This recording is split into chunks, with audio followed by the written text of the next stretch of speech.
done inside the temple here. The plan right now is that his body will be cremated tomorrow.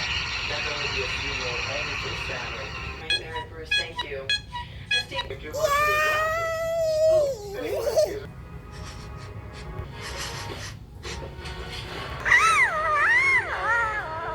you're COVID testing at home and not reporting those results.